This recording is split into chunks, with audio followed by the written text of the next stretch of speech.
আমি আগের ভিডিওতে বলেছিলাম যে বাড়িটা তৈরি করতে কত খরচা হয়েছে এখনো পর্যন্ত আমি সেটা বলবো। তো চেঞ্জেসগুলো আমি কিছু কিছু দেখিয়ে দিয়েছি একটা ছোট ভিডিওর মাধ্যমে, এরপরে দেখতে পাবে। প্রথম আমি এই ছাদেতে এখন দাঁড়িয়ে রয়েছি, দেখো ছাদের চারদিকে লোড দেওয়া হয়ে গেছে 10 ইঞ্চি করে, ঠিক আছে, কিন্তু এখন প্লাস্টার হয়নি। আর চিলেকোঠাটা ছাওয়া হয়েছে, কি দিয়ে ছেড়েছি দেখো একটু, রঙিন টিনগুলো দিয়ে।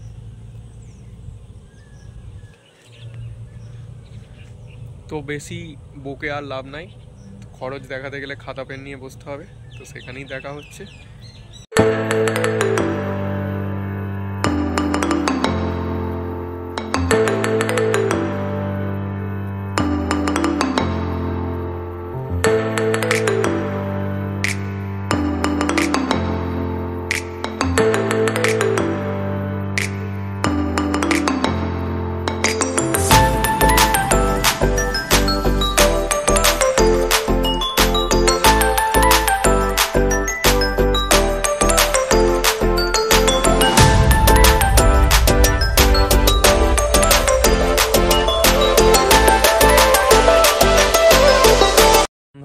খরচের কথায় আসি, তো বাড়ি তৈরি করতে প্রথমে যেসব কাঁচামালগুলো লাগে তার মধ্যে হচ্ছে ইট, ব্রিক্স, পাথর, স্টোন, বালি।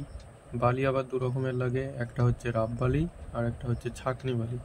রাব বালি দিয়ে আপনার ভরাটিয়ার কাজগুলো হয়, মানে মেঝে ভরাট এইসব।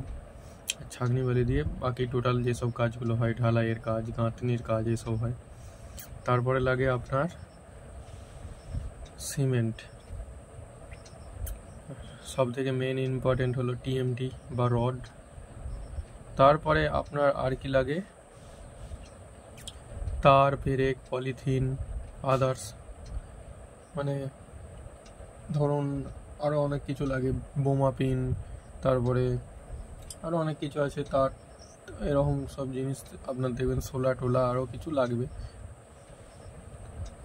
নেক্সট হয়েছে চিলেকোঠা ছা। আগের ভিডিওতে দেখালাম যে চিলেকোঠা ছাইতে খরচা হয়েছে টিন বা লোহার ছাউনি, লোহার ফ্রেম দিয়ে টিনের ছাউনি করতে পারেন, অ্যাডবেস্টার দিতে পারেন।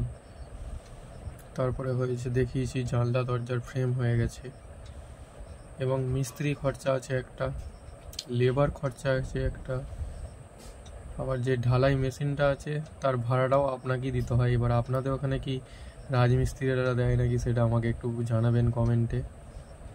তো আসা যাক, প্রথমে আমি ইটের কথা বলছি। আমার বাড়িটা তৈরি করতে 13,000-এর মতন ইট লেগেছে, প্রত্যেকটা 13 টাকা করে পিস, মানে ডেলিভারি সমেত বলছি, বাড়ি পর্যন্ত ডেলিভারি সমেত 13 টাকা করে পিস।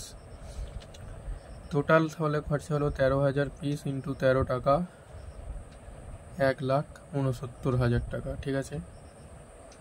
পাথর লেগেছে দেখুন 45,000 কেজি, মানে 45 টন। দাম চলছিল 1750 টাকা করে টন। আপনাদের এখানে কত করে চলছে আমাকে একটু জানাবেন। তাহলে খরচা পড়েছে 78,750 টাকা। বালি যেটা বললাম, রাব বালি, আমার 20 ট্রাক্টর লেগেছে, 3,000 টাকা করে ট্রাক্টর। এটা আপনাদের এখানে কম বেশি হবে, কারোর 2500 টাকা হতে পারে, কারোর বেশিও হতে পারে। আমার যেমন 20 ট্রাক্টরের মতো লেগেছে, আপনাদের আরও বেশিও লাগতে পারে, কমও লাগতে পারে, এটা একটু হিসেব করে নেবেন। তাহলে 60,000 টাকার রাব বালি লেগেছে। ছাকনি বালি লেগেছে দেখুন 15 ট্রাক্টর, এখনও পর্যন্ত প্লাস্টার হয়নি, 6,000 টাকা করে ট্রাক্টর, একটু কম বেশি হতে পারে, 5,500 টাকা বা 5,000 টাকা থেকে 6,500 টাকা পর্যন্ত হতে পারে। খরচা হয়েছে 90,000 টাকা, ঠিক আছে। এবার দেখুন সিমেন্ট। সিমেন্ট আপনার দু রকমের লাগে, একটা হচ্ছে ঢালাইয়ের জন্য আর একটা হচ্ছে গাঁথনি বা গাঁথনির জন্যই লাগে আমি ধরছি। আমার খরচা হয়েছে এখনও পর্যন্ত 280 ব্যাগ, আমি গড়ে একটা ধরেছি 370 টাকা, কারণ ঢালাইয়ের সিমেন্টগুলো মোটামুটি এখন দাম চলছে 390, 400, এরকম 410ও হয়ে যেতে পারে।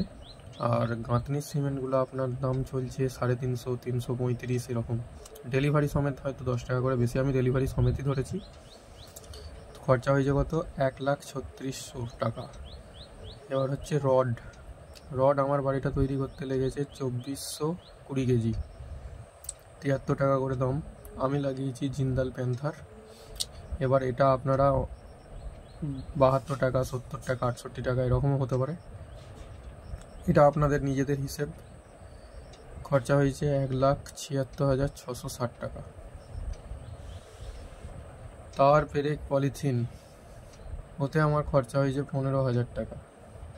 তো এই এক্সট্রার মালগুলোতেও আপনার ভালোই খরচা হয়। একটা ঘর করতে প্রচুর পরিমাণে পেরেক লাগে, তার লাগে, এগুলোর দামও আছে 90 টাকা করে কেজি তার। পেরেক আছে 90 টাকা, 85 টাকা কেজি।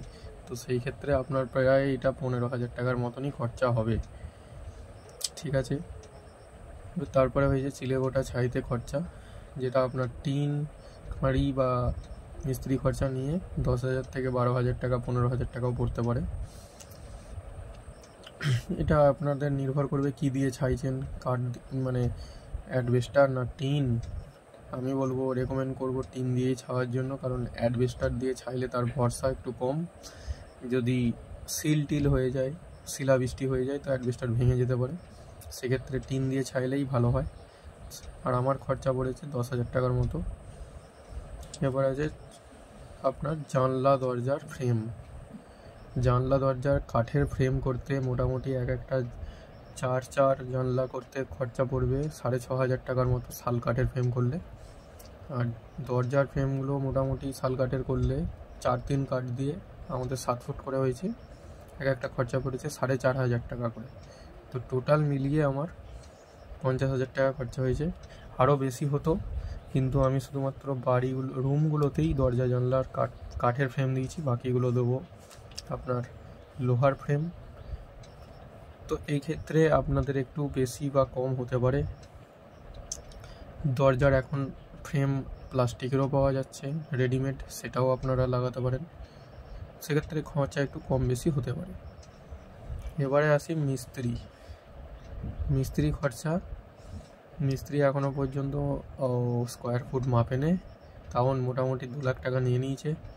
আর আমার এখানে রেট চলছে এখন 195 টাকা থেকে 200 টাকা প্রতি স্কোয়ার ফুট, মানে ফিনিশিং পর্যন্ত। আপনাদের ওখানে কত রেট চলছে সেটা একটু বলবেন।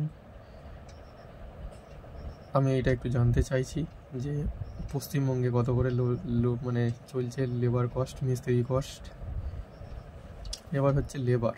এই লেবারটা আমি কোথায় বলছি, ভিত কাটা, তারপরে আপনার মাটি সরানো, এইসব একটা ব্যাপার থাকে না। তো সেই লেবার কস্টটা লেগেছে আমার 10,000 টাকা, মানে ভিত খুলতে, চেম্বার কাটতে, মাটি সরাতে, বালি প্যাকিং করতে, অনেক কিছু আপনাদের লেবার লাগবে, সেটা লেগেছে আমার 10,000 টাকা। এবার আছে মেশিন ভাড়া, ঢালাই মেশিন ভাড়া। তো ঢালাই মেশিন ভাড়াও আমার মোটামুটি 10,000 টাকা লেগেছে, 4 বার এসেছে। তাহলে আমি সব কটা টোটাল করে খরচাটা দেখুন, এখনও পর্যন্ত শেষ 9,73,010 টাকা। আরও হয়তো কিছু এক্সট্রা খরচা আছে ধরুন, সেইগুলো ধরে নিলে মোটামুটি আপনি ধরে রাখতে পারেন আমার এখনও পর্যন্ত 9,80,000 টাকা খরচা হয়েছে। আর ঘরটা তো আমি দেখিয়ে দিয়েছি, তো এই ঘরটা করতে মোটামুটি 9,80,000 টাকা খরচা হয়েছে। ঘরের সাইজ হচ্ছে আমার 770 স্কোয়ার ফুট বা 780 স্কোয়ার ফুট ধরুন। তাহলে মোটামুটি আপনাকে ধরে রাখতে হবে যে একটা বিল্ডিং করতে গেলে শুধু বিল্ডিংটার আপনার প্লাস্টার বাদ দিয়েই যত স্কোয়ার ফুট হবে তার থেকে 2 লাখ টাকা বেশি ধরে রাখুন। তো শুধু বিল্ডিং করতেই এইটা খরচা আসছে কস্টিং। এরপরে ধরুন এখনও ইলেকট্রিসিটি বাকি আছে, প্লাস্টার বাকি আছে, রং বাকি আছে, টাইলস বসাতে চাইলে টাইলস বসাতে হবে, দেয়ালের পুট্টি করতে চাইলে পুট্টি, মানে কত রকমের খরচা হতে পারে। আরও এখনও আপনি মোটামুটি ধরে রাখুন ভালো করে ঘর করতে গেলে আরও 10 লাখ টাকা গুঁজে দিতে পারেন ঘরের পিছনে। বা একটু ফিনিশিং মধ্যবিত্ত টাইপের বাড়ি করতে গেলে শুধুমাত্র রং, পুট্টি নাই, তাছাড়া তো আপনার ইলেকট্রিকের কনসিল করবেন না, ফল সিলিং করবেন, এইসব করলে মানে এইরকমভাবে আপনার কম বেশি একটা দাঁড়ায়। তো মোটামুটি বিল্ডিংটা করতে আপনার যতটা স্কোয়ার ফুট তার থেকে আপনারা 2 লাখ টাকা বাড়িয়ে ধরবেন। আর তারপরে বাকিটা নিজের চয়েসের ওপর নির্ভর করছে। কেউ যদি পাথর না বসায় তার একটু খরচা কম পড়বে, কেউ পাথর বসালে তার বেশি পড়বে। দেয়ালে কনসিল করলে বা কেসিং করলে সেক্ষেত্রে একটু কম বেশি হয়। পুট্টি করলে বা রঙের কোয়ালিটির ওপর নির্ভর করে যে কে দামি লাগাচ্ছেন, কে কমা লাগাচ্ছে, সেই ক্ষেত্রে একটু কম বেশি হয়। তো এটা পুরোপুরি নিজের পার্সোনাল ম্যাটার এবং কার টাকার পরিমাণ কতটা সেরকম ব্যাপার। তো এই হচ্ছে খরচা। আর আমি ভিডিওটা ভালো লাগলে একটু লাইক করবেন। যারা আশা করি যারা নতুন বাড়ি তৈরি করার পরিকল্পনা করছেন তাদের ভিডিওটা ভালো লাগবে। আমার ভিডিও ভালো লাগলে চ্যানেল সাবস্ক্রাইব করবেন, লাইক করবেন। ধন্যবাদ।